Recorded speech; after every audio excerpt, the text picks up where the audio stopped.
pribadi saya atas penelitian Hadratul Syekh 100% saya percaya. 100% saya percaya saya. Di samping berdasarkan ilmiah, tapi di seberang sana masih tidak mau melakukan kewajiban satu, yaitu DNA. Itu menunjukkan kebohongan.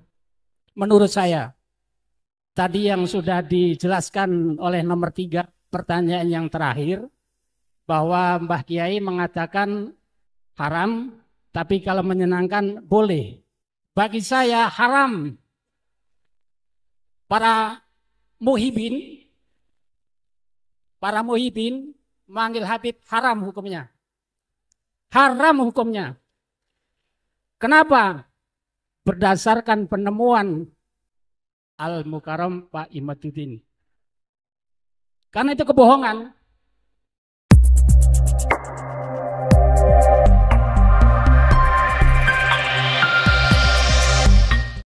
Assalamualaikum warahmatullahi wabarakatuh. Salam sejahtera bagi kita semuanya. Salam Swastiastu, Namo Buddhaya. Salam kebajikan, Sampurasun, Rahayu, Rahayu, Rahayu.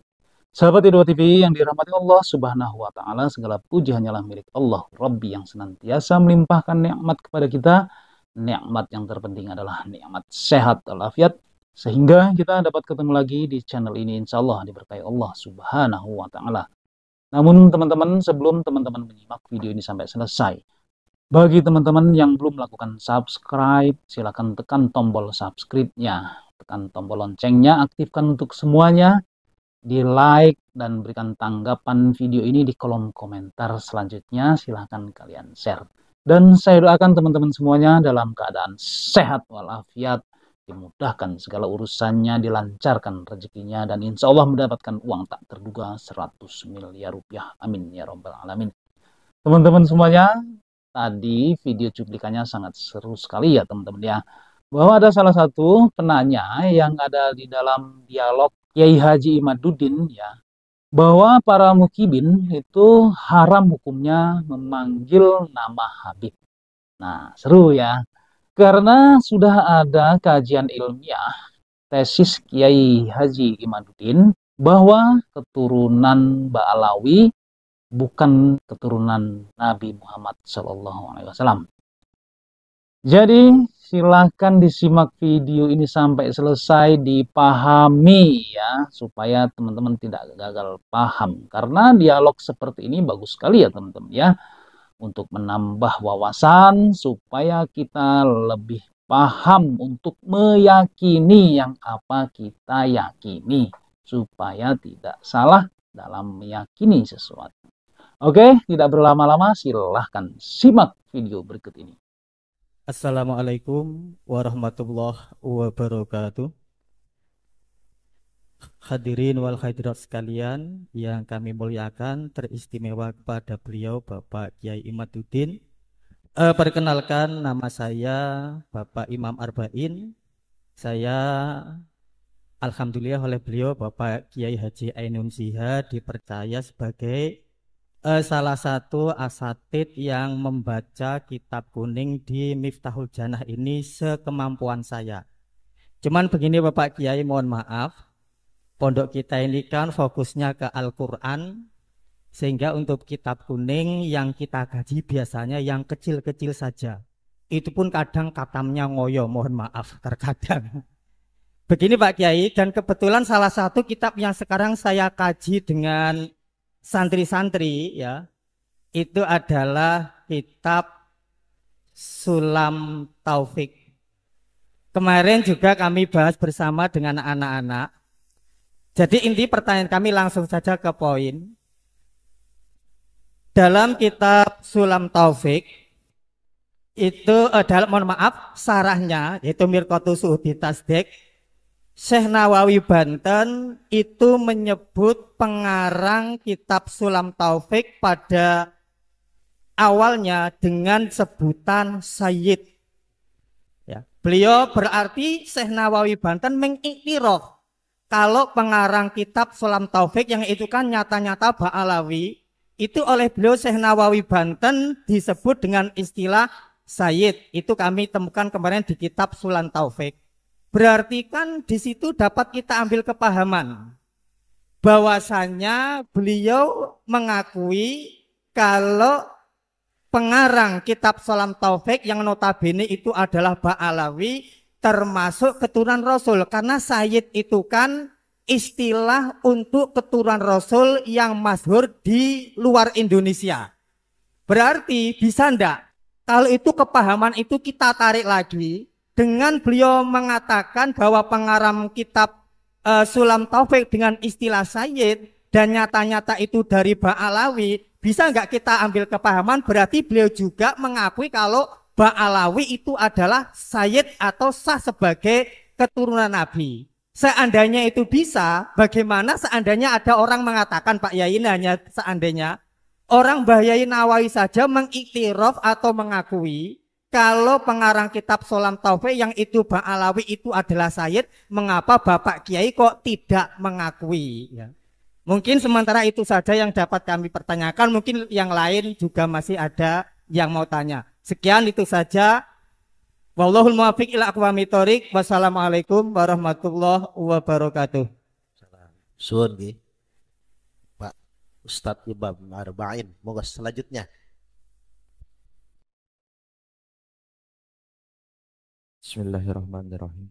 Assalamualaikum warahmatullahi wabarakatuh. Al-Mukarram Kiai Haji Imaduddin Usman Al-Bantani. Niki cuman mau bertanya. Asmane. Oke. Asma kula Ahmad Nabil Mubarak, alamat dari Kauman Kota Gajah Lampung Tengah, Sandeng Pom. Niki kula mau bertanya tentang beliau itu tadi memardutkan atau ibarat nasab Ba'alawi itu mardudun layuk balu lah, kasarannya ngoten. Coba berikan metode bagaimana beliau bisa memardutkan nasab tersebut kalau beliau membantah tentang cara istifadah. Cukup sekian, akhirul qouli, wassalamualaikum warahmatullahi wabarakatuh. Monggo yang ketiga.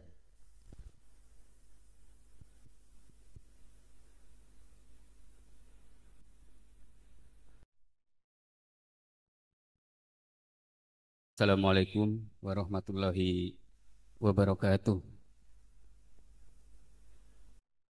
Yang saya hormati, yang saya taktimi, Bapak Yai Imaduddin. Mohon izin Pak Yai, pertanyaan saya mewakili. Oh ya, nama saya Sukalam. Sukalam. Saya dari Mekar Mulya, ujung selatan Kecamatan Sekampung.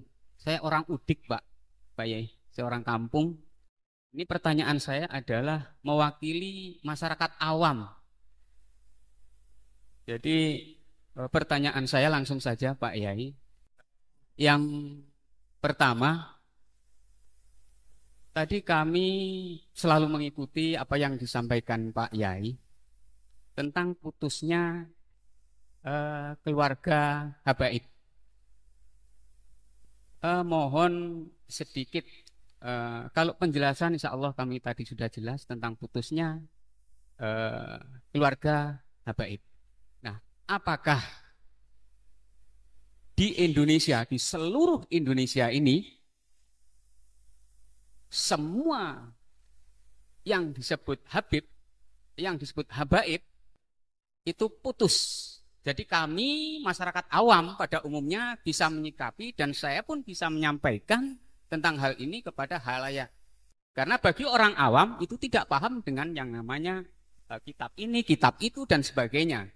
Dan pemahaman di masyarakat awam itu bermacam-macam ketika mendengar sesuatu yang itu memang tidak tercover dengan nalar yang melalui kitab-kitab, Pak Yai. Itu yang pertama. Yang kedua, seumpama Pak Yai, saya ini punya teman seorang habib. Nah, karena kami sudah tahu, saya sudah tahu bahwa keluarga habaib ini putus dari keturunan Nabi, terus saya umpama panggilan saya memanggil teman saya ini saya ganti Pak Yai. Enggak Habib lagi saya manggilnya. Umpamanya Supro atau Syakro, mau kemana? Enggak Bib lagi. Nah, saya ini menanggung, kalau kita lihat di YouTube dan sebagainya Pak ya, di media-media sosial. Nah, apakah saya ini menanggung dosa karena dikira mereka saya tidak menghargai Habib, padahal sudah putus. Nah itu. Nah, panggilan ini harus seperti apa Pak? Mungkin pertanyaan ini lucu ya Pak ya, sederhana. Tapi mungkin ada implementasinya terhadap halayak rame. Ya Pak ya. Nah, gitu aja Pak Yai. Ada kurang lebih. Nah, semuanya saja mohon maaf. Sairi wallahu muwaffiq ila aqwamit thoriq. Assalamualaikum warahmatullahi wabarakatuh. Waalaikumsalam warahmatullahi wabarakatuh. Baik. Pertanyaan pertama, jika ada yang mengatakan Syekh Nawawi saja mengiktiraf nasab Ba'alwi, kok Yai Ibaduddin Utsman membatalkan? Apakah benar beliau mengiktiraf ini sama dengan mengisbat? Pertanyaan kedua dari Gus Ahmad Mubarak, tengahnya tadi saya lupa nulisnya. Apa metodologi Yai Imad dalam menetapkan bahwasanya nasab Ba'alwi mardud? Kemudian yang ketiga, apakah semua Habib se-Indonesia ini benar terputus bukan zuriat Nabi? Dan kalau memang bukan, apa harus ganti panggilan? Begitu. Silakan. Jadi, pertama dari Kang Imam Faqih ya, Imam Arba'in. Di dalam Sulamut Taufik, Syekh Nawawi panggil Sayyid ya. Ya, kalimat itu ada sebuah kalimat yang isbat, ada kalimat yang tidak isbat. Al kalimatul lati la yuqsadu bihal isbatu laisat isbatan. Bi annal isbat yahtaju ila dalilin wa illa fa husnudzon. Jadi sebuah kalimat itu baik ngomong Sayyid, Syarif, Habib itu. Di dalam sebuah kitab itu tidak menunjukkan sebuah isbat kalau tidak ditujukan sebagai isbat. Wal isbat yahtaju ila dalil. Isbat itu membutuhkan dalil. Wa illa fa husnudzon. Kalau tidak, itu namanya husnudzon. Wa Syekh Nawawi fi jami'i kutubihi allati qara'naha la ya'ti bi dalilil isbati bil marrah.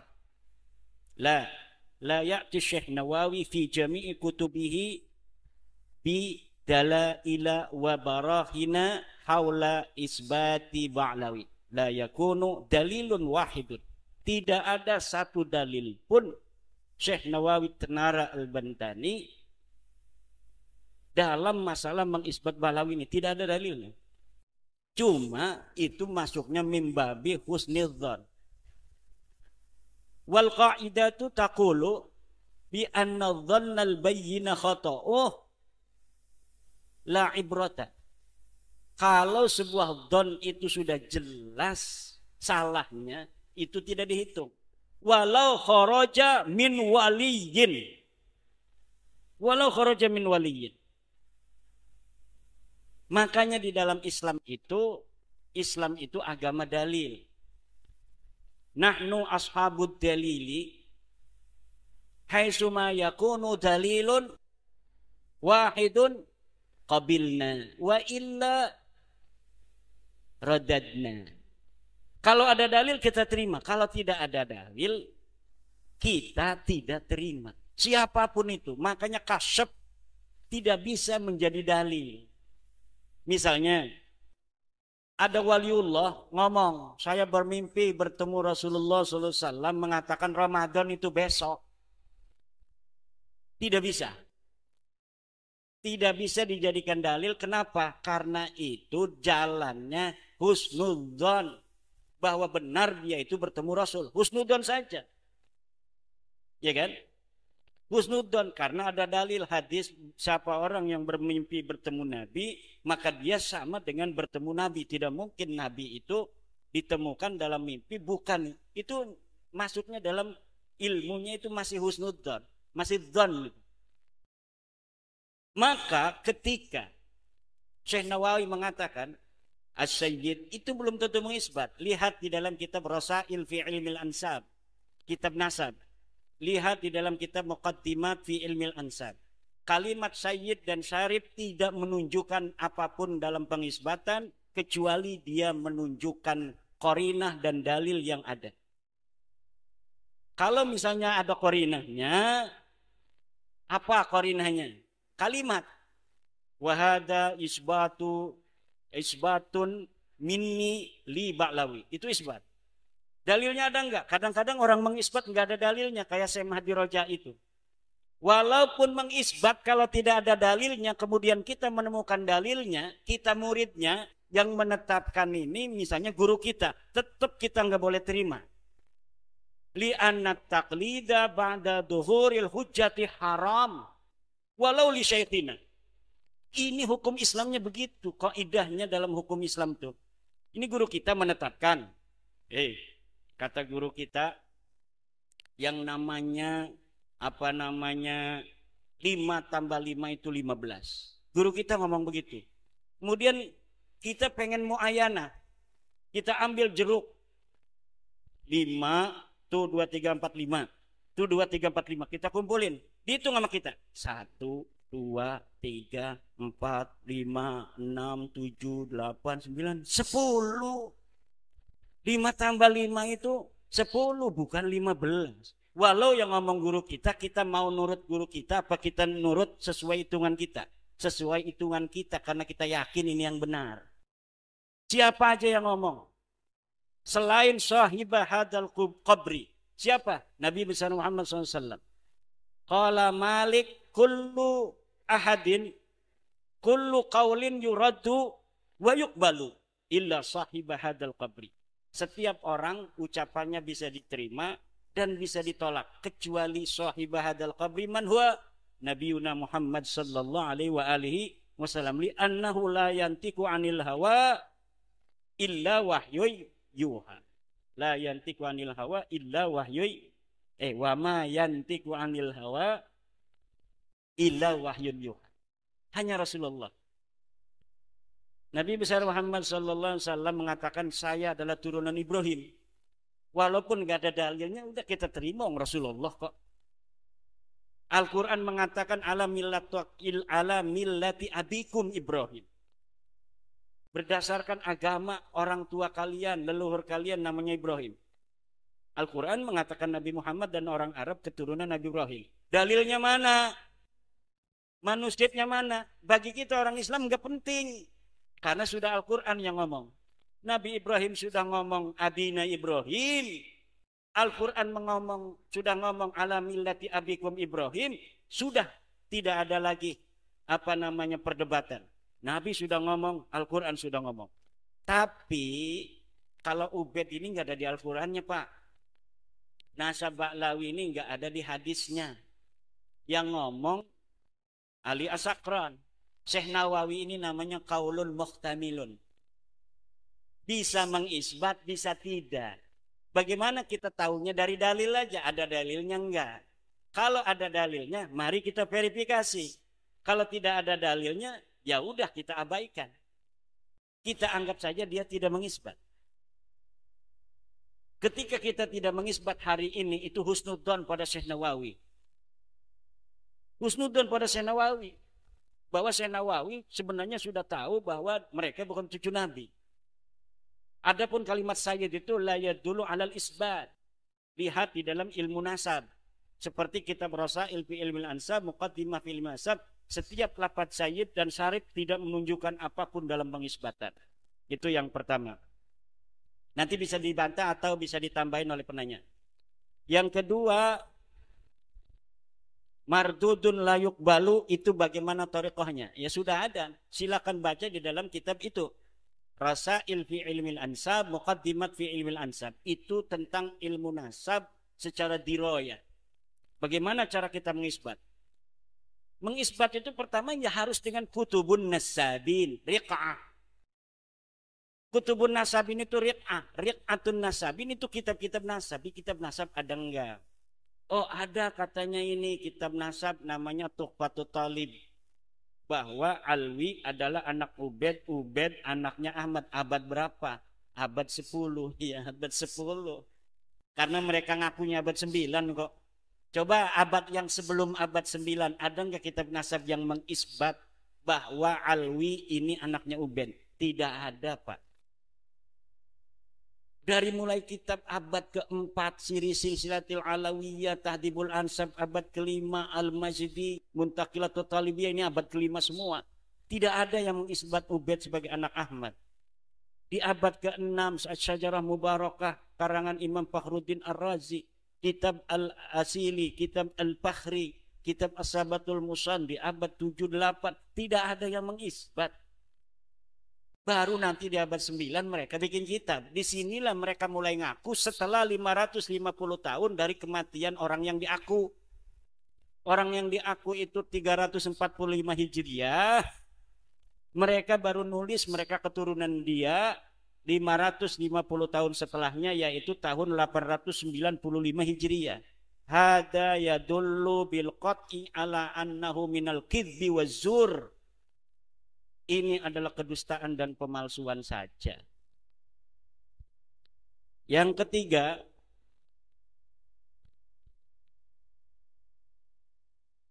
bagaimana? Apakah seluruh Habib di Indonesia ini putus? Habib di Indonesia ini yang dipanggil Habib itu mayoritas adalah turunan Alwi bin Ubed. Ubednya katanya anak Ahmad yang tidak terkonfirmasi itu. Al-Attas bin Yahya bin Semit bin Syihab, As-Segab, Ba'bud, Aidit, Barakbah, dan sebagainya. Semuanya itu bukan turunan Nabi. Semuanya itu Ba'alwi, orang yang ngaku turunan Nabi pada abad 9. Tetapi ada beberapa klan keluarga keturunan Nabi asli yang diisbat oleh Rabita Alawiyah dari Yaman. Karena di sini mereka sedikit, ada 1-2, ada yang diisbat seperti Az-Zabidi. Az-Zabidi itu turunan Nabi. Sekarang dipanggilnya Habib juga. Seperti Habib Abu Bakar Az-Zabidi. Az-Zabidi itu bukan Ba'alwi. Ada lagi Al-Ahdal. Al-Ahdal pun hari ini diisbatnya oleh Rabita Alawiyah. Tapi kalau Al-Ahdal, dia bukan Ba'alwi, tapi juga telah terbukti saya melihat bahwa dia bukan turunan Nabi. Karena nama Aon leluhur mereka yang katanya anak Musa Al-Kadzim, terbukti di dalam kitab-kitab nasab sezaman, Aon bukan anaknya Musa Al-Kadzim. Tapi kalau Az-Zabidi ini, saya belum meneliti. Ketika saya belum meneliti, kita katakan sahih. Az-Zabidi turun Nabi. Karena saya belum menelitinya. Nah, selama sesuatu hal belum diteliti, maka kita ibqakan ala makana qablu. Enggak boleh kita belum meneliti langsung ngomong ini putus, ini putus. Yang berani harus kita katakan putus hanya orang kabilah yang telah kita teliti dan kita yakini hakul yakin. Seperti Ba'lawi. Saya bertanggung jawab dunia akhirat bahwa Ba'lawi ini bukan keturunan Nabi. Seperti saya juga bertanggung jawab bahwa Al-Ahdal ini bukan keturunan Nabi berdasarkan kitab nasab. Kalau berdasar DNA ini masih belum jelas. Karena dari mereka yang tes DNA masih sedikit. Kalau Ba'alwi ini yang tes DNA sudah 180 orang. Dari Indonesia 187. Dan salah satunya pendukung saya. Yang sudah tes DNA ini pendukung saya 1 orang dan saya akunnya pun yang kendalikan. Jadi kita bisa melihat kebenaran daripada DNA mereka ini. Memang DNA mereka bukan turunan Nabi. Dan kita bisa lihat sedalam-dalamnya DNA mereka karena ini pendukung saya 1 dari Ba'lawi. Kalau yang lainnya itu kita hanya bisa lihat dari pengumuman Google. Ini G, ini G, ini G, ini G, tapi kita nggak bisa masuk. hanya mengetahui dia bukan turunan Nabi saja. Tapi satu orang, dia mau jadi relawan. Akhirnya kita biayain untuk tes DNA, kemudian akunnya kita yang pegang. Kita bisa kapan saja mau memberikan dalil dan bukti, bisa. Kalau Rabita Alawiyah mau, kita kasih bukti dari DNA mereka yang sudah mendukung saya dalam kajian ini. Terus yang terakhir ini pertanyaan. Punya teman Habib, bagaimana manggilnya? Panggil mantan Habib. Bukan. Bercanda itu. Ya biasa-biasa aja, kalau dia lebih tua kita panggil Kang, Mas. Kalau lebih muda kita panggil Dek. Kalau dia kita panggil Al-Ustadz atau Kiai Muhdor Al-Hamid misalnya. Kan begitu aja kalau dia pinter. Kalau enggak kita panggil Pak aja lah, Pak Muhdor. Kemarin saya panggilnya Pak Muhdor. Karena kita tidak tahu alim apa tidak, cara baca kitabnya enggak standar pelosok enggak. Cara kitabnya enggak standar Lirboyo, kemarin baca kitab dia enggak standar santri-santri pelosok, enggak standar santri-santri Lirboyo, enggak standar standi Banten. Santri Banten, santri Jawa Timur, Jawa Tengah ada standarnya, bos. Ada cara baca mana yang benar, mana yang salah. Standarnya itu sudah jelas. Orang bisa diketahui sampai mana dia dakik di dalam ilmu nahwi wasarfi itu dari baca kitabnya.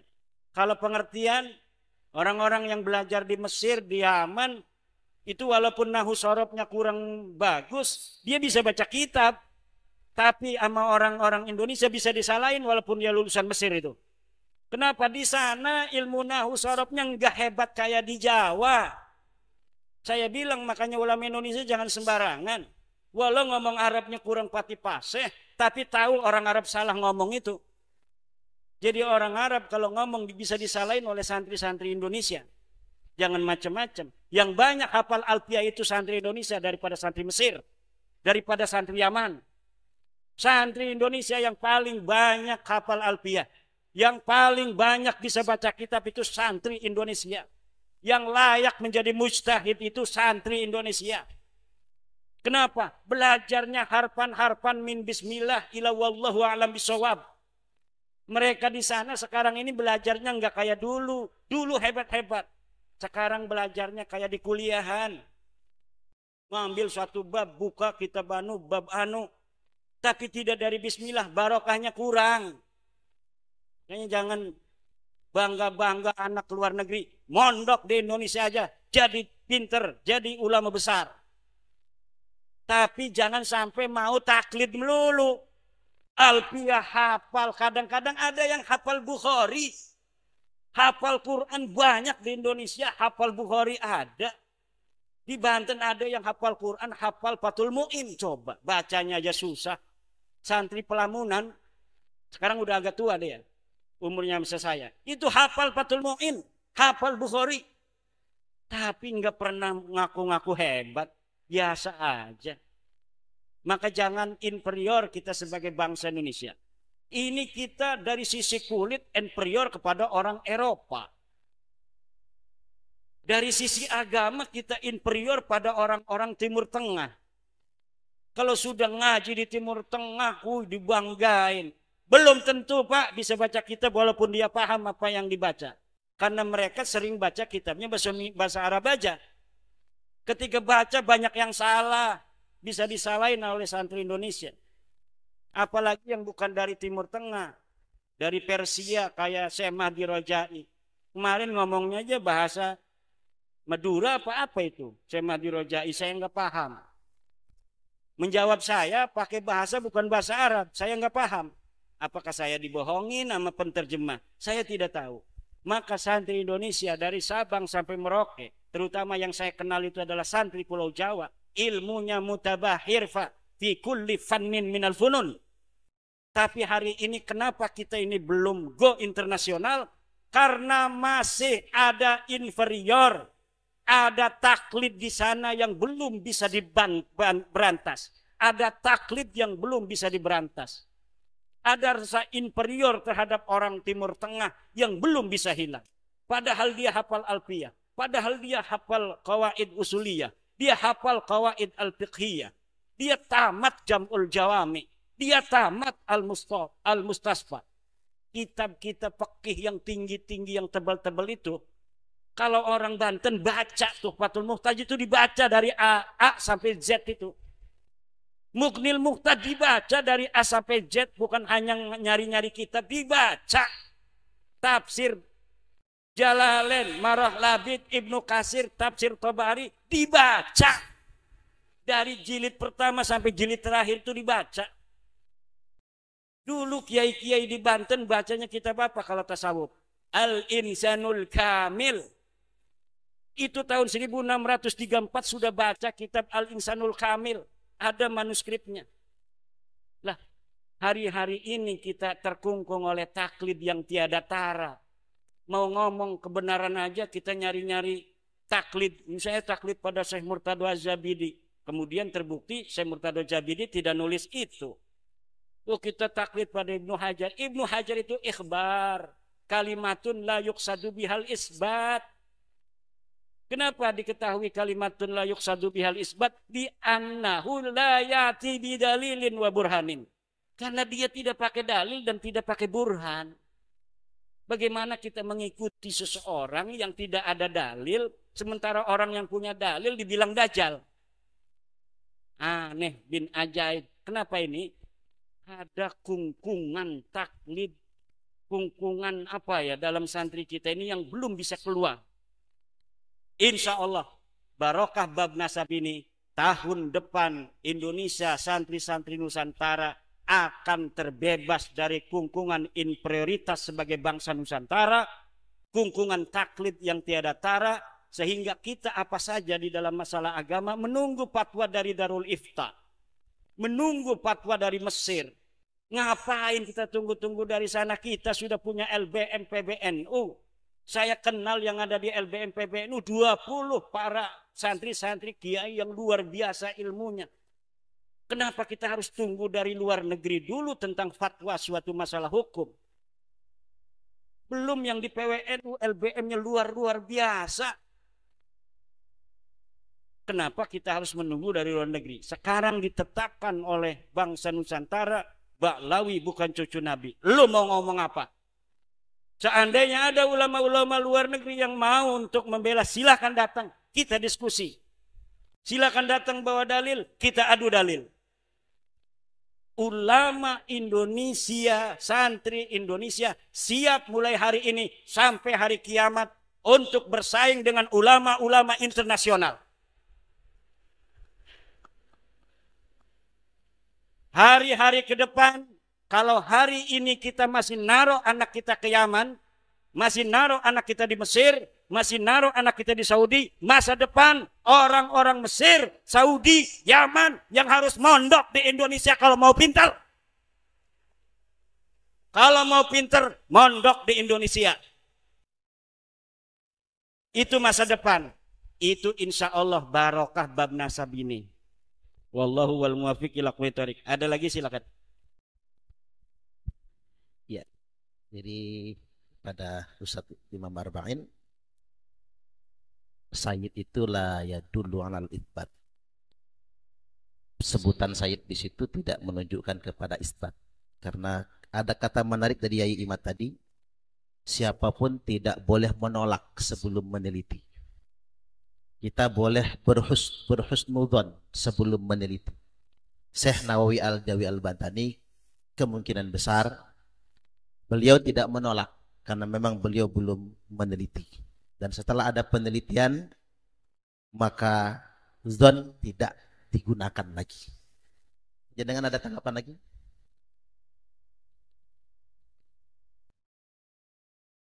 Sebentar, itu nggak ada, selesai nggak? Baru yang kedua, nggak ada itu lagi. Tanggapan lagi nggak ada ya? Masih ada, silakan. Berarti Mbah Yai Nawawi Banten itu menyebut lafadz Sayyid, menyebut musonep Sulam Taufik dengan istilah Sayyid itu hanya husnudon dengan kabar yang mungkin pada waktu itu sudah masyhur atau istifadah begitu Pak. Oke, terima kasih. Alhamdulillah. Selanjutnya kepada Gus Imam Arba'in deh. Gus ini Ahmad Mubarak ya. Mubarak silah monggo. Iskal mawon yai, sepunten nih. Tadi jenengan ngendikan bahwa suruh membaca di Kitabul Ansab, kitab-kitab yang membahas nasab-nasab yai. Cuman yang kalau iskalkan di sini metode yang kita bahas semua dari jenengan itu mengatakan harus ada dalil yang sezaman yai. Niki bukan berarti kalau mengadu domba atau bagaimana, cuman pingin mengetahui metode apakah dalilu kutubi yang diperuntukkan itu harus sezaman oleh zamannya Sayyid Ubaidillah. Ya. Pun. Di Kitabil Mu'asir au bil qaribi minhu atau bi aqraba minhu. Jadi kitab yang paling dekat. Begini. Itu ada di dalam kitab cara isbat nasab ya. Lihat dalam Rasail dan Muqaddimat. Itu sebenarnya yang menolak-nolak mempermasalahkan itu sezaman framing. Makanya nggak mau beradu begini. Kalau beradu kan kitabnya di bawah tuh. Mana nih, lihat halaman sekian. Ini keterangannya. Bahwa pertama isbatun nasab. Nasab yang jauh itu adalah bikutubin nasabin. Kalau syahadah, ikrar, apalagi itu syahadah, ikrar, suhra, istifadah untuk orang di hari ini. Orang di hari ini kita isbat nasabnya dengan syahadah. Ini anak siapa? Ada 2 orang. Ini anak Kiai Suparman. Coba satu lagi. Ini anak Kiai Suparman. Sahih. Nah, hakim itu boleh menetapkan. Ini anak Kiai Suparman. Itu namanya surah dan 2 orang saksi. Ada lagi ikrar. Ikrar dari bapak kepada anak. Dia datang minta, dia anak wayuan. Anak wayuan. Datang ke Kiai Suparman. Nama Kiai Suparman lagi ceramah. Di rumah ada istrinya. Saya anaknya Kiai Suparman dari istri yang ada di Rumbia. Marah istrinya kan. Enggak punya. Suami saya itu istrinya cuma saya. Waduh, dilaporin sama polisi. Ini ngaku-ngaku anak. Mana suami kamunya, kata polisi. Lagi ceramah. Tunggu suami kamu. Kiai Suparman. Ceng-nyeng ke polisian. Pak Kiai, ini anak Kiai. Enggak tahu, saya enggak kenal. Yang enggak kenal. Kamu ibunya siapa? Marhama, orang Rumbia. Kata, aduh, iya saya pernah kawin di Rumbia. Emang kamu anaknya Marhama? Nenek kamu siapa? Jamina. Waduh bener Pak, ini anak saya Pak. Itu ikrar minal ab ilal ibn. Itu sah dengan ikrarnya daripada Kiai Parman terhadap anak ini, bahwa subut nasab dia sebagai anak Kiai Suparman dengan ikrar daripada Kiai Suparman. Kalau dari anak kepada ayah itu namanya iddia. Anak ini datang, saya anak Suparman, itu baru iddia, mengaku. Butuh daripada ikrar dari Kiai Suparman. Betul, itu ikrar. Akhirnya dia minta warisan. Motor bah, minta motor. Jangan motor sih, nanti dimarahin. Oh, istrinya marah-marah aja. Ternyata ya ceramah katanya sama Kiai Imron, ternyata punya istri di Rumbia. Ya tapi nggak bisa dia itu menyangkal, masuk neraka dia, anak sendiri nggak diaku begitu. Biar istrinya marah paling sehari 2 hari, besok kita beliin kalung 200 gram. Selesai, tapi ke neraka kita naudzubillah seumur umur, ya enggak? Lebih baik kita mendengar istri kita menangis sehari daripada kita di neraka seumur umur. Betul? Setuju? Jangan takut. Ngapunten Yai. Sepunten Iya, monggo. Wau kan istifadah ya. Istifadah. Iya, istifadah. Ya nggih, istifadah. Niku kan harus dengan al-akhbar al-mu'tabarah. Sedangkan standar kita bisa menentukan akhbar al-mu'tabarah itu bukan berarti kita harus mengambil dalil dari ulama mutaqaddimin sebelum kita. Ibaratnya kayak di abad 9, abad 10 atau abad 8. Walaupun di abad ke-5 dan abad ke-6 yang akrab ila zamani Ubaidillah niku mboten tidak ada. Berarti nggak bisa dikatakan itu menjadi isbatun nasab. Nggak bisa. Isbat nasab untuk Agus Mubarak aja kepada bapaknya kalau istifadah hari ini. Berarti mboten saged. Enggak. Kalau untuk orang yang ada di masa lalu itu pakai kutub, riq'ah. Itu nomor satu. Nomor satunya pakai riq'ah dulu.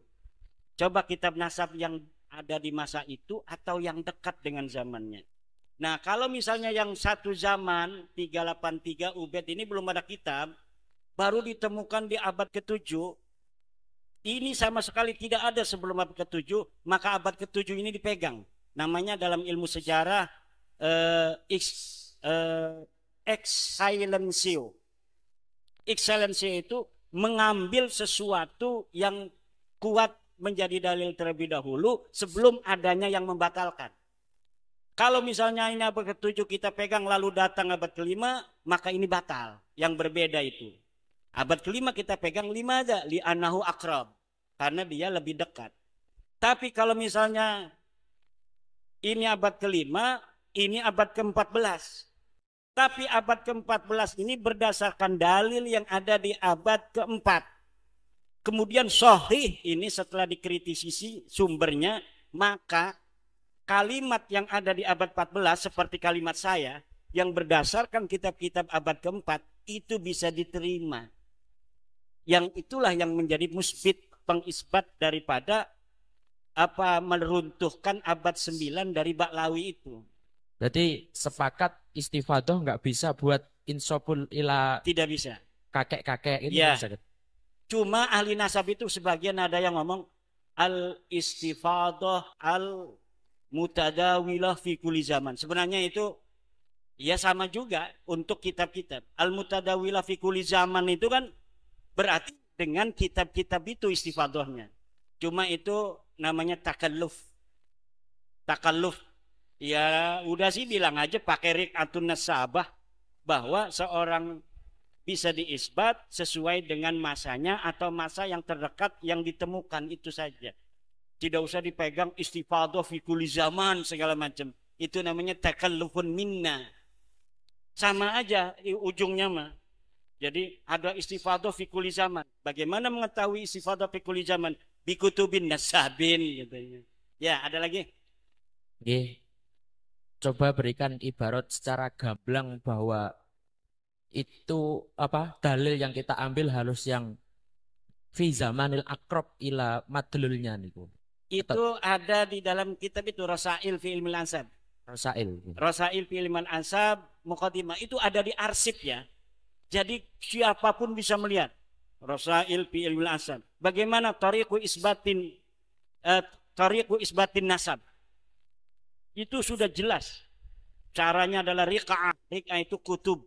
Kutub itu untuk siapa? Untuk orang yang ada di masanya. Misalnya ini kutub abad ke-5 untuk dia. Ini yang abad ke-7 untuk dia. Abad ke-8 untuk dia. Tidak bisa kitab nasab di abad 14 mengisbat seluruh orang yang ada di aku sampai Rasulullah. Kalau begitu nanti orang bisa saja mengarang-arang nama-nama sampai Rasulullah kemudian diisbat. Gak bisa. Itu namanya kita membuka pintu kepada muzawwirin nasab untuk mengaku dirinya sebagai keturunan Nabi. Na'udzubillah. Setunggal lagi ya. Catat monggo.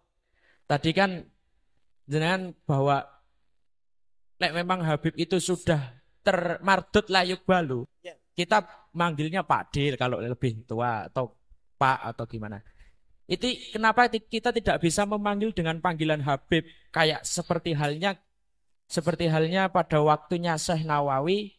Kalau memang Syekh Nawawi itu tidak mengisbatkan dengan atas nama panggilan Sayyid kepada para habaib tersebut, atau gampangannya menghormati pokok wis kadung. Walaupun kita kan nggak yakin pada diri kita, oh iki itu Habib tapi tetap tak panggil Habib. Itu gimana? Apakah masih termasuk isbat kepada Habib tersebut? Yaitu namanya kalimat hinayah. Angsal berarti ya? Jadi kalimat Habib itu nanti mana kinaya dia maksudnya apa? Kalau dia memanggil Habib maksudnya itu adalah turunan Nabi, ma'aduhuri tilkad dalail haram. Kalau misalnya dia manggil Habib itu ya karena nyeneng-nyenengin, ya enggak apa-apa. Nanti kita tidak bisa membedakan mana yang manggil nyeneng-nyenengin, mana yang manggil isbat. Maka oleh karena itu saddud dzari'ah haramkan saja. Walaupun sudah ada persetujuan bahwa Habib itu palsu, kita kan tetap gak ada pikiran untuk mengisbat kepada Habib tersebut, Yai. Iya, tapi mereka kan masih mengiklankan diri. Habib ini cucu Nabi, panggil Habib karena Habib itu cucu Nabi. Kalau Sayyid itu adalah turunan Nabi yang bukan ulama. Kalau yang ulama dipanggilnya Habib. Nah, ma'atilka ad-dalail wal barahin wal iddi'aat, haram kita memanggilnya Habib itu. Karena dianya mengaku Habib itu sebagai turunan Nabi. Kita panggil Bib. Pak aja Pak. Kang. Atau Wan. Nggih, Yai. Ya, monggo. Matur suwun ingkang Iya, kathah. sami-sami.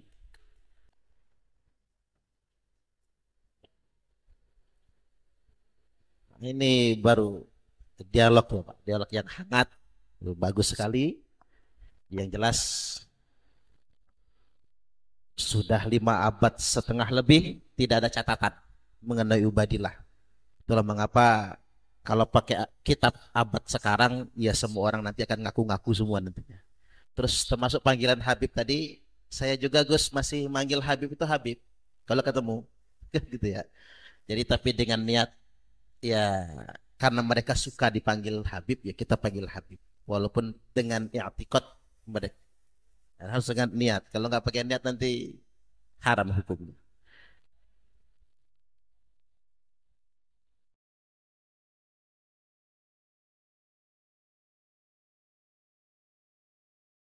Tuh.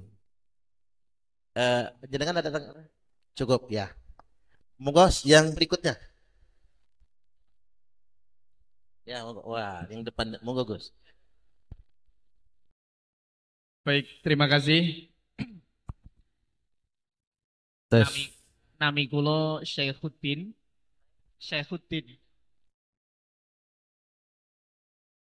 Oke. Saya salah satu tenaga pendidik di Miftahul Jannah. Sebenarnya minta pemantapan mawon. Berdasarkan penelitian dan kajian Yai Imad, alhamdulillah kan sudah terbukti bahwa kaitannya dengan nasab Ba'lawi itu batal, alias tidak terbukti adanya nasab dengan Rasulullah, itu Rasulullah, dan diakui.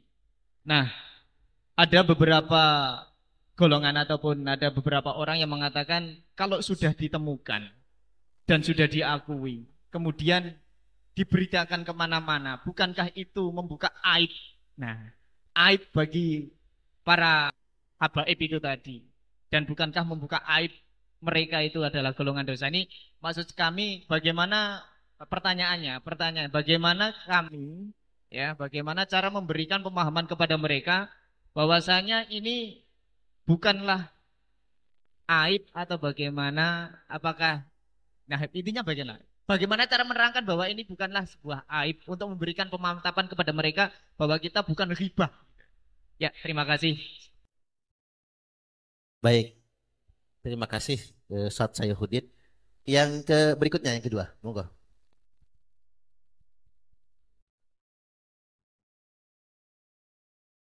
Oh ya, silakan. Monggo, Pak. Assalamualaikum warahmatullahi wabarakatuh. Nama saya Ali Rashid.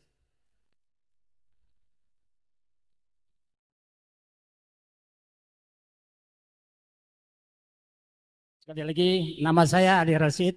Monggo. Pertama mengucapkan terima kasih kepada Fadilatul Qurama Abah Kiai Imaduddin Usman Al-Bantani yang setelah berkenan hadir di tempat ini sekaligus mencerahkan bagi kita semuanya tentang masalah-masalah yang sedang berkembang di masyarakat. Karena saya termasuk khidmatul khalaik.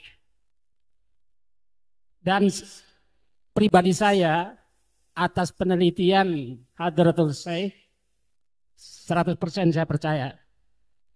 100% saya percaya saya. Di samping berdasarkan ilmiah, tapi di seberang sana masih tidak mau melakukan kewajiban satu, yaitu DNA. Itu menunjukkan kebohongan. Menurut saya, yang saya tanyakan adalah tadi yang sudah dijelaskan oleh nomor 3, pertanyaan yang terakhir, bahwa Mbah Kiai mengatakan haram, tapi kalau menyenangkan boleh. Bagi saya haram. Para muhibin manggil Habib haram hukumnya. Haram hukumnya. Kenapa? Berdasarkan penemuan Al-Mukarram Pak Imaduddin. Karena itu kebohongan. Saya kiaskan dengan ada orang yang belum naik haji. Ikroman saya manggil haji. Sedangkan yang saya panggil haji itu belum haji. Saya ikroman menghormati dia. Dia menyetujui. Itu adalah pembohongan. Maka dihukumi haram tegas. Itu pendapat saya. Jadi menurut saya jawaban Pak Yai tadi kurang tegas. Tepuk tangan yang kuat. Kenapa tidak tegas? Ini artinya masih memberi peluang angin segar kepada para muhibin terhadap Habib. Dan saya sudah tahu jelas bohongan para Habib di Indonesia ini. Itu pertama. Yang kedua, karena kami kira orang NU, Pak, jadi juga ziarah. Satu saja yang saya kasih contoh, karena banyak banget tempat di Pulau Jawa yang namanya kuburan palsu. Di antaranya, saya kelahiran Temanggung, Jawa Tengah. Lama hidup di sana, karena saya dari kecil memang di sana dan di keluarga para kiai. Setahu saya, di Semarang itu dulu tidak ada yang namanya makam Syekh Jumatil Kubro. Nggak ada. Di Semarang. Tapi belakangan ini ada makam Syekh Jumatil Kubro di situ. Kaligawe kalau nggak salah itu. Di Kaligawe, Semarang. Itu ada. Karena 2 tahun lewat, setahun yang lalu saya bersama rombongan ke sana dan sama supir diajak ke situ. Dan ya ziarah juga tahlilan di situ. Dengan keraguan saya. Itu. Nah, pertanyaannya, bagaimana kita ziarah ke makam-makam palsu? Nah ini. Karena ini sangat bermanfaat bagi kita ini. Kalau sudah ada palsu, jangan diziarahin lagi. Mau saya seperti itu. Setahu saya, orang Jawa Tengah dari kecil, menurut mbah-mbah ini, bukan dalil, tanpa dalil ini, maaf ini ya. Nah, maaf ini, tanpa dalil. Saya orang Jawa Tengah, setahu saya, yang namanya Syekh Jumatil Kubro, wali pertama yang masuk Pulau Jawa, ada di Gunung Merapi. Ada di Gunung Merapi. Sehingga orang-orang dulu, para ulama-ulama dulu mengatakan mbah-mbah kita, seandainya tidak ada Syekh Jumatil Kubro di Gunung Merapi, hancurlah Gunung Merapi itu. Karena di situ ditanam suatu waliullah, maka sampai sekarang masih ada sisa. Terbukti pada tahun 2008 kurang lebih meninggalnya Mbah Marijan karena saking dahsyatnya, tapi lokasi makam Syekh Jumatil Kubro biasa-biasa saja, tidak ada rumput yang kering, tidak ada, hijau saja. Hingga sampai sekarang saya mendengar sudah dibangun. menghabiskan biaya 2 miliar, maka dipersilahkan ziarah ke sana. Itu bagaimana hukumnya ziarah ke tempat makam-makam palsu. Banyak sekali karena di sana. Termasuk di kampung saya juga pernah akan dikatakan di sini ada makam wali. Tapi alhamdulillah ini dibantah, tidak jadi dibangun. Itu di Sindoro, di Gunung Sindoro.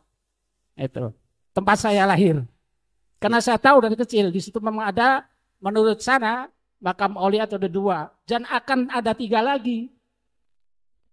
Salah satu ulama di sana katanya di situ ada dan akan dibangun. Wallahu alam itu dari Ba'alawi apa tidak saya tidak tahu. Tapi alhamdulillah sampai sekarang aman. Kemarin kurang lebih 2 bulan saya ke sana aman. Itu saja. Sekali lagi saya percaya dengan penelitian Bayi Imaduddin Usman Al-Bantani. 100% saya percaya. Itu yang benar. Dan para habib adalah batil, bukan dzurriyyah Rasulullah SAW. Allah Akbar.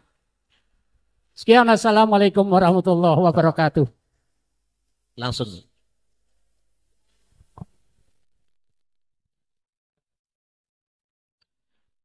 Assalamualaikum warahmatullahi wabarakatuh. Saya nama Hasyim As'ari dari Batanghari. Yang pertama, terima kasih atas kehadiran beliau Kiai Haji Imaduddin Usman Al-Bantani di Pondok Pesantren Miftahul Jannah yang telah memberikan paparan-paparan yang selama ini saya hanya melihat melalui video, bahkan membaca tesis Kiai Imaduddin. Ya, saya punya satu itu dikasih Mbak Yai Ainun ya. Artinya pada hari ini saya bertemu langsung pada Yai Imad. Untuk itu saya sampaikan banyak terima kasih. Berikutnya berkenaan dengan kajian-kajian yang telah dipaparkan dan beberapa sanggahan-sanggahan yang ada, mungkin di antara kita ini ada tadi disampaikan apakah menjadi pemecah belah atau gimana tadi sampai disampaikan kayak gitu ya. Nah ini ternyata saya paham-pahami itu untuk peristiwa Baklawi dan sebagainya ini di kelompok-kelompok lain tidak begitu terdengar gitu. Kayak seperti Muhammadiyah itu tidak membahas, Persis, kemudian yang lain ini tidak membahas. Artinya komunitas ini hari ini yang istilahnya yang dihadapkan adalah orang-orang Nahdliyin atau orang-orang NU ya. Dan orang NU itu kan yang sangat kental dengan wasatiyah dan prinsip-prinsipnya gitu loh. Sehingga ini mohon penjelasan dari Kiai Imad untuk memberikan pemahaman kepada kami-kami yang ada di daerah, terutama pengurus-pengurus NU yang mungkin sampai hari ini ada juga yang banyak yang belum klik lah semacam itulah kira-kira ya. Contohnya hari ini juga ya banyak pengurus NU yang belum berkenan hadir gitu ya. Mungkin masih melihat bagaimana nanti keadaannya. Mungkin dalam hal ini Kiai Imad sudah banyak berdiskusi dengan jajaran PBNU sebagai pimpinan kami secara pusat gitu ya. Untuk itu kami ingin mohon penjelasan dari Kiai Imad bagaimana sampai hari ini sikap-sikap dari pengurus NU ya khususnya yang dari PBNU menyikapi dari tesis Kiai Imad dan fenomena yang ada sekarang ini. Sehingga kami yang ada di daerah itu tidak kebingungan. Kemarin sempat melihat video dari Rois Surya, dari Rois Am ya. Itu sampai apakah ini pesanan Wahabi dan Syiah sampai kayak gitu ya. Nah ini mungkin yang lain juga mungkin perlu dijelaskan. Sehingga tidak menjadikan kebingungan bagi kami sebagai yang namanya juga struktural gitu ya. Jadi harus sami'na wa ta'na dari pusat ke bawah.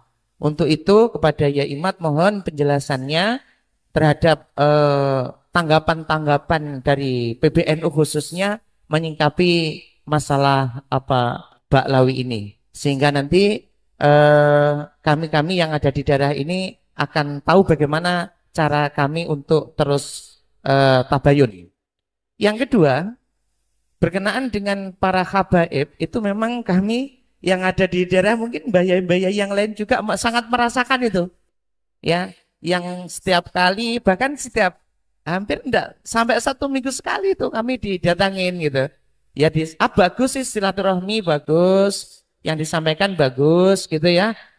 Namun saya amat-amati gitu apa ya, konsepnya hampir sama gitu. Apa namanya ya, modelnya sama gitu ya. Tidak menyampaikan ilmu, ya juga tidak menyampaikan tentang apa. Malah kadang-kadang kita yang jadi mentor gitu, sampai-sampai kalau bahasan masalah ilmu gitu ya. Sehingga ini menjadi keresahan di daerah, atau menjadi apa ya, bukan keresahan tapi menjadi apa, pemikiran ulang lah semacam itu. Sehingga dengan adanya ini mungkin nanti kami juga akan lebih bisa menyikapi yang lebih bijak dari fenomena yang ada di masyarakat atau di lingkungan kami. Demikian ya Imat yang perlu saya sampaikan, kurang lebihnya mohon maaf. Wallahul muwaffiq ila aqwamit thoriq. Wassalamualaikum warahmatullahi wabarakatuh. Assalamualaikum warahmatullahi wabarakatuh. Baik, dari Ustaz Sayyiduddin, apakah apa yang kita lakukan ini tidak termasuk menyebarkan aib ya? Yang kedua, dari Pak Ali Rashid tadi tentang ziarah ke makam palsu dan dukungan sepenuhnya kepada kajian Yai Imat dan kepada Yai Hasyim As'ari. Ngapa sih Muhammadiyah persis adem-adem baik gitu ya? Kemudian tapi ini persoalannya di NU, dan bagaimana sampai sejauh ini tanggapan PBNU, kiai-kiai NU di atas ataupun di Jawa terhadap kajian Kiai Imat. Monggo kersane. Baik, dari Gus Saifuddin.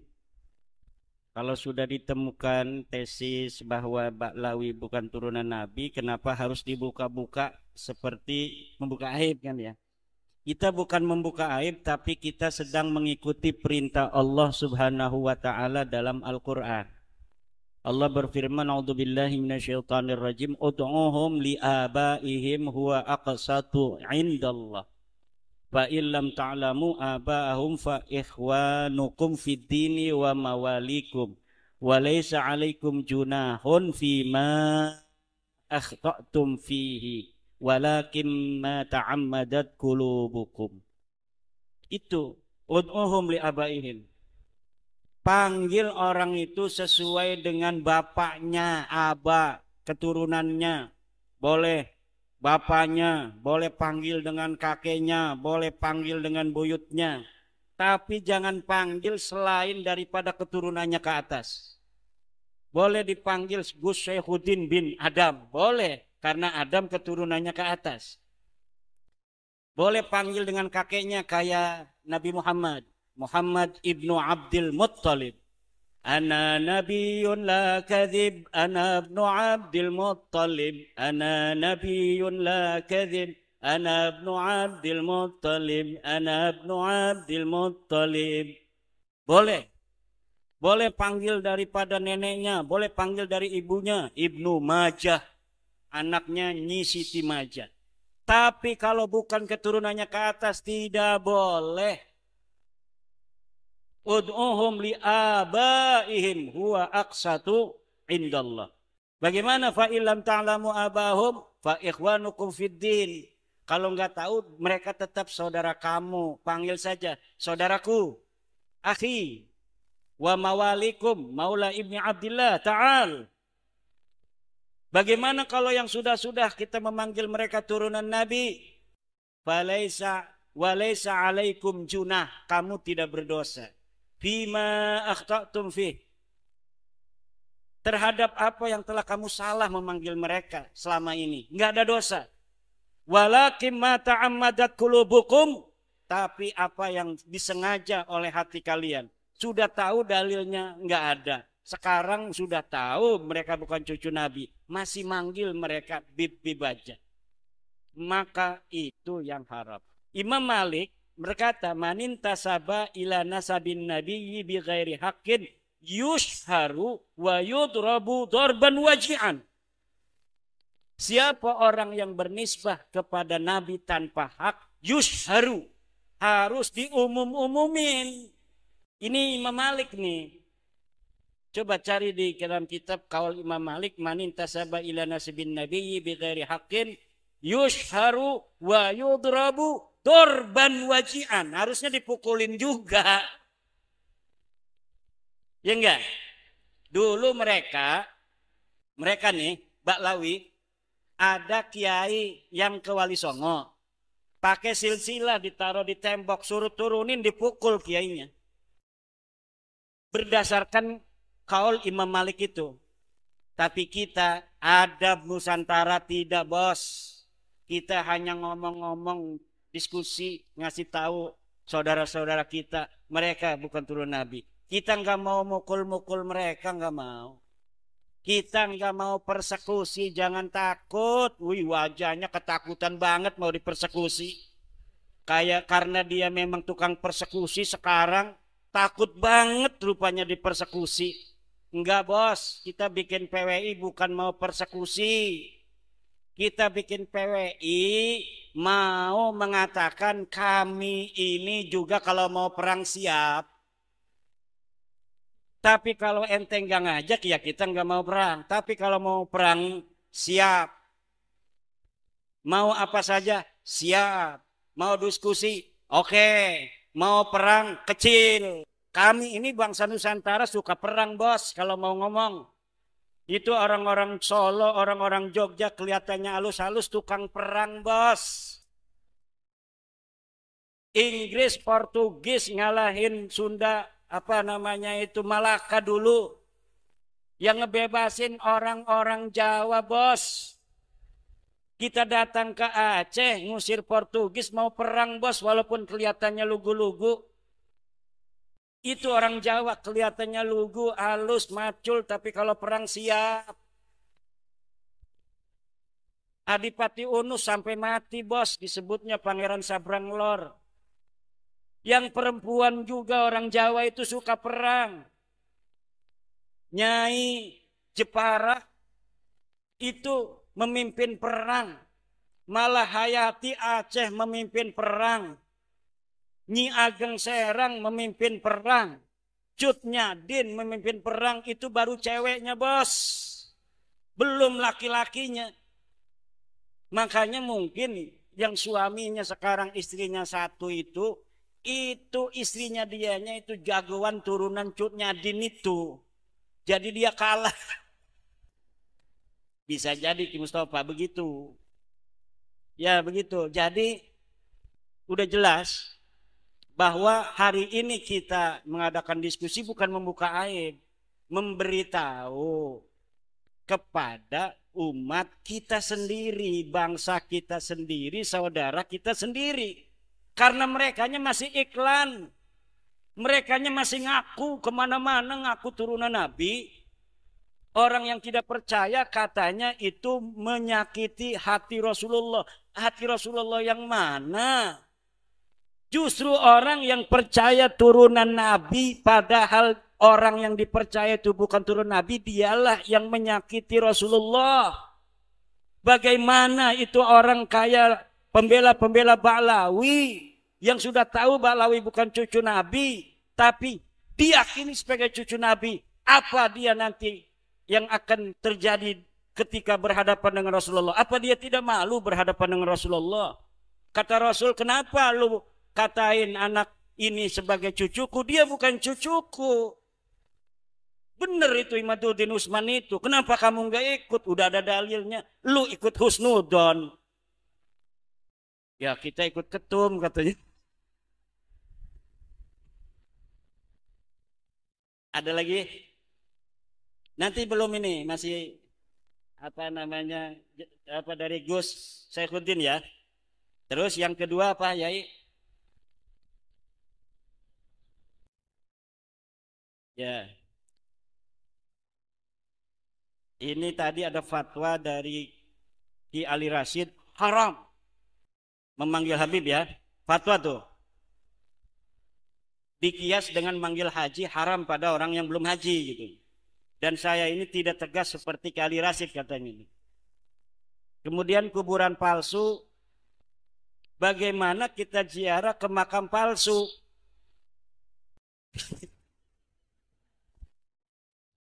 Ziarah itu kan baca Quran. Ya kan? Baca Quran mah dapat pahala aja. Tapi kalau kita ngajak ini kuburan bener, padahal kita tahu itu kuburan palsu, baru haram hukumnya. Tapi kalau kita duduk baca Quran di situ, ya tetap nggak apa-apa, sah aja. Tapi kalau kita sampai mengajak orang untuk ziarah ke makam palsu, hukumnya haram. Dan orang yang membangunnya haram. Penipu dia itu. Orang yang ada sesuatu tujuan dunia. Supaya rame lah, daripada kita bikin pemancingan, belum tentu banyak yang mancing. Lebih baik kita bikin makam palsu, banyak yang ziarah. Tinggal dikasih kotak, buku tamu, setiap satu bus 50.000, kotaknya itu kan 2.000 aja lumayan itu. Ada 10 bus aja udah berapa sehari. Daripada kita kerja jadi tukang panggul kan sehari cuma dapat 100.000, itu bisa dapat 5 juta sehari itu. Bikin makam palsu itu. Terakhir dari Kiai Hasyim Asy'ari, sikap PBNU menyikapi tesis. PBNU itu rumah besar dari 53% warga muslim Indonesia. Jadi tidak sembarangan. Harus mencerminkan daripada keyakinan umat NU-nya di bawah. Jadi maka saya menugaskan diri saya sendiri untuk memberi pemahaman kepada warga NU. Saya belum pernah diundang Muhammadiyah loh. Saya belum pernah diundang Persis. Karena mereka emang nggak percaya dari dulu. Ngapain ngundang-ngundang saya? Orang saya mah dari dulu nggak percaya mereka turunan Nabi. Yang akan ada imbas adalah warga NU. Yang sudah ada imbas warga NU. Maka kita wajib memberitahu saudara kita warga NU. Dan sikap PBNU harus mewakili daripada warga NU. Jadi nggak sebaliknya NU kemudian pertama mengisbat dulu atau menafikan, yang lain ikut, nggak bisa begitu. Bawah dulu, gimana warga NU di bawah? Kalau semua sudah tercerahkan, baru yakin saya nanti PBNU mengambil sikap.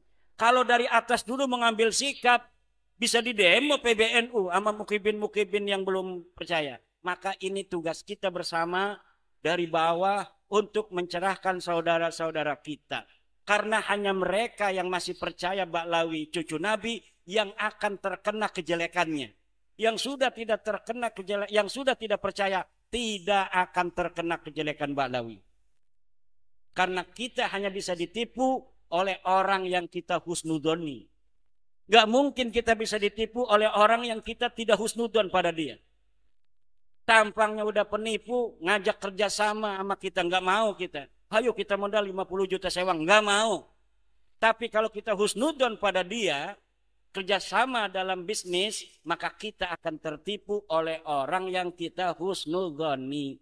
Maka saya nyatakan seyakin-yakinnya, untuk agar masyarakat NU ini adalah juga percaya mereka bukan cucu Nabi, bahwa demi Allah, saya yakin seyakin-yakinnya Ba'lawi Habaib ini bukan keturunan Nabi berdasarkan ilmu nasab, ilmu sejarah, dan tes DNA. Demikian. Baik, kita akan jeda break, istirahat, sholat, makan dulu.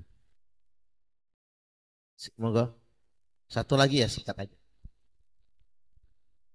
Assalamualaikum warahmatullahi wabarakatuh. Waalaikumsalam warahmatullahi wabarakatuh.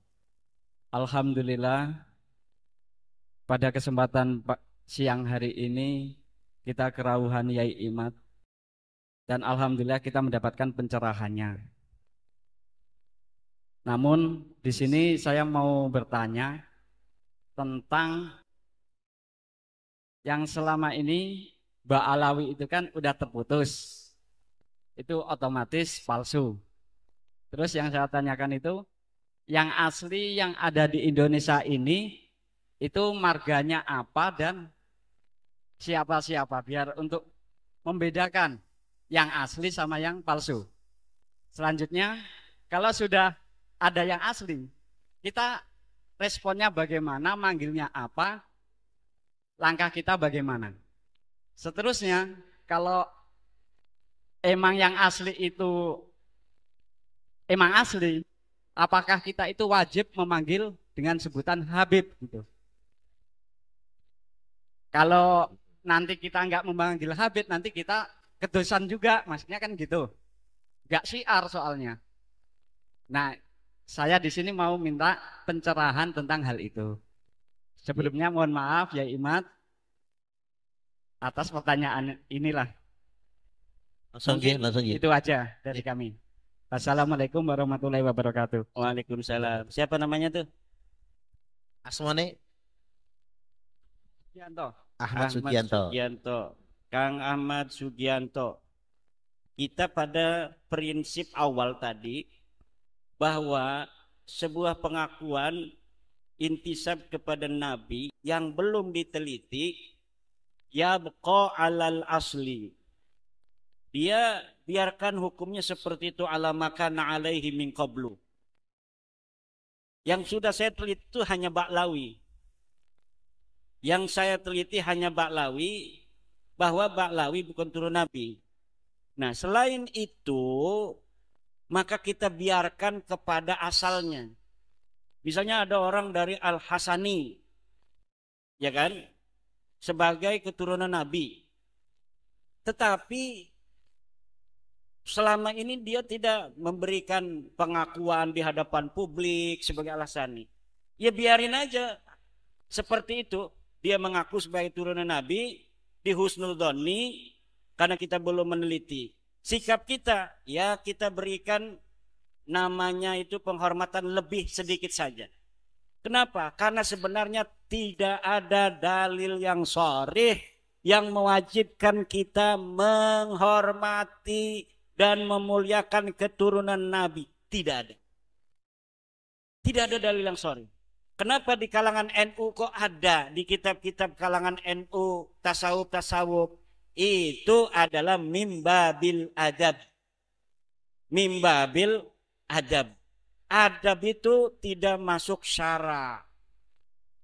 Jadi bukan babnya bab apa namanya wajib, haram, sunnah, apa mubah, itu bukan. Tapi hanya adab saja. Adabnya begitu. Nah, kalau dalilnya dari Al-Quran kan banyak tuh orang.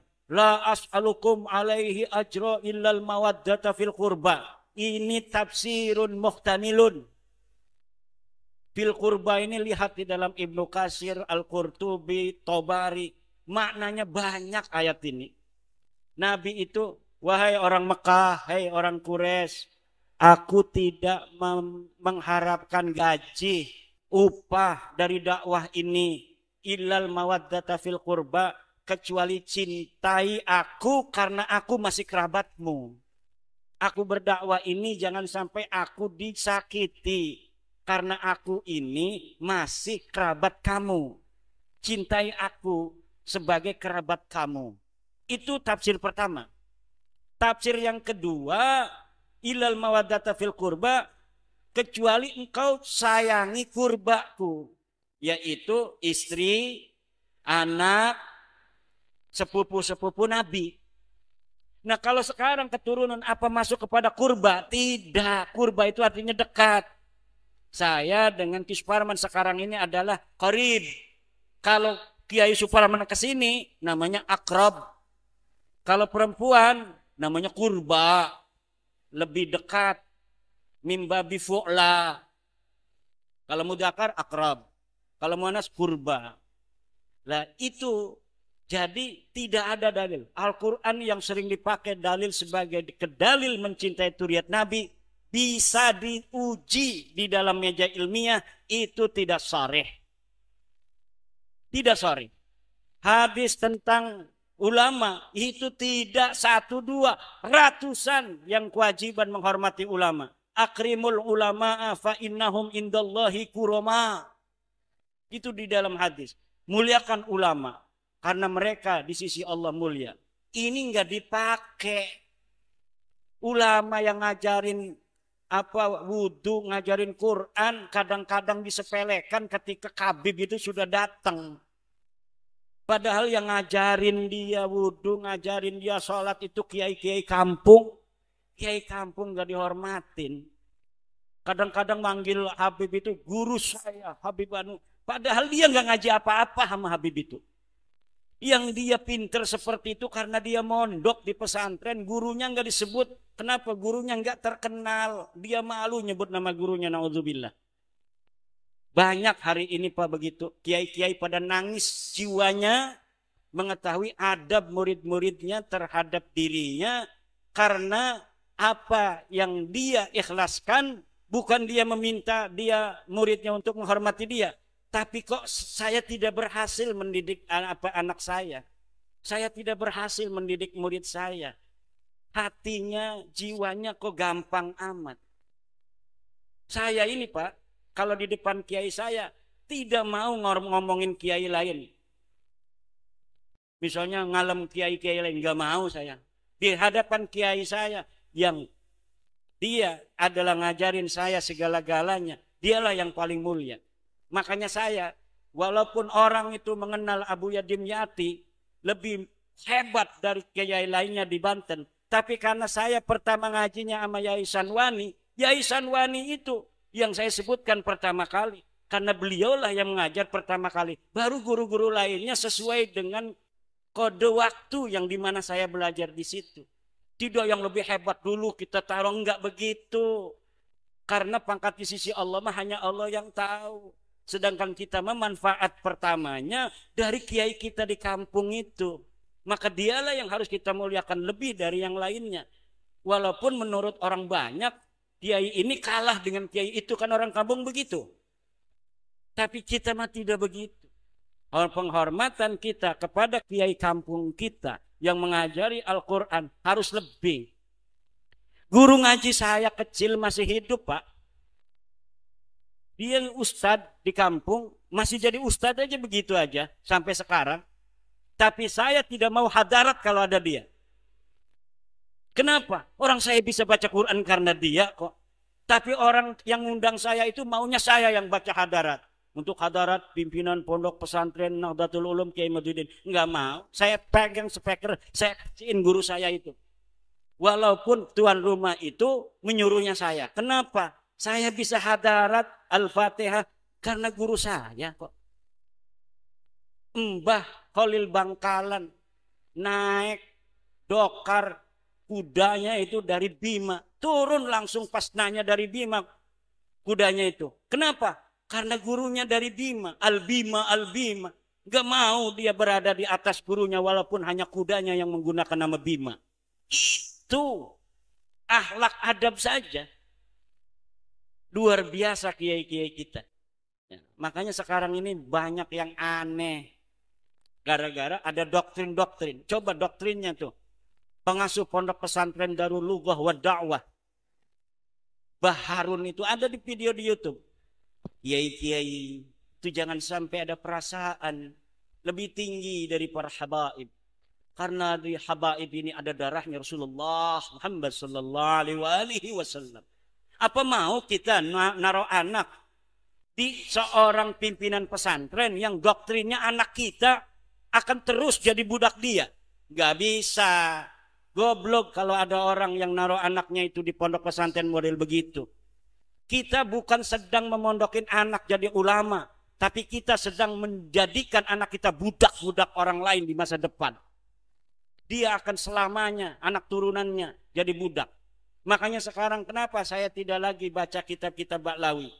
Karena mereka orang-orang Ba'lawinya itu selalu mengatakan, masih baca kitab Risalatul Mu'awanah, tapi membatalkan nasab Ba'lawi. Kitab banyak kata saya.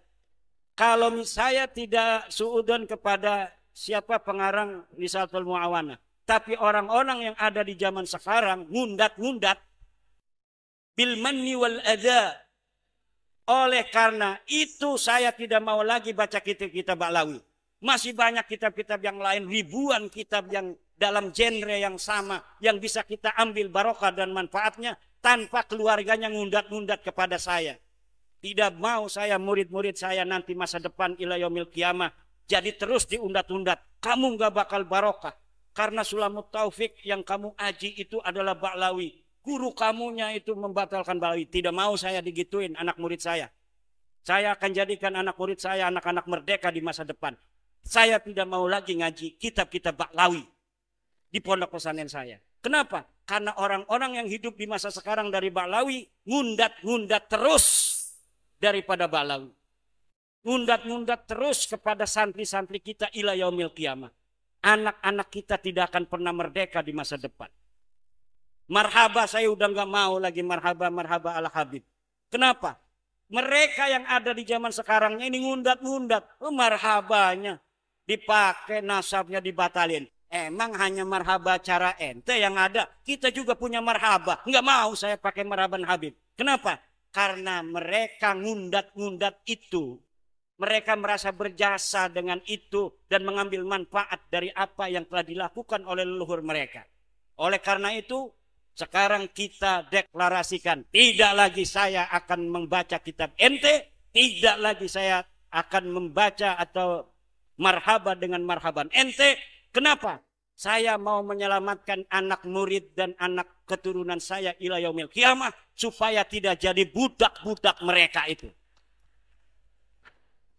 Wallahu wal muwaffiq ila aqwamit thoriqin. Wassalamualaikum warahmatullahi wabarakatuh. Ya, terima kasih kepada Kiai Haji Imaduddin Usman Al-Batani. Setelah ini berakhir diskusi dan obrolan kita, dan kita serahkan kembali kepada pembawa acara. Kalaupun ada hal lain nanti para peserta bisa berkomunikasi kepada pembawa acara. Wallahul muwaffiq ila aqwamit thoriq. Wassalamualaikum warahmatullahi wabarakatuh.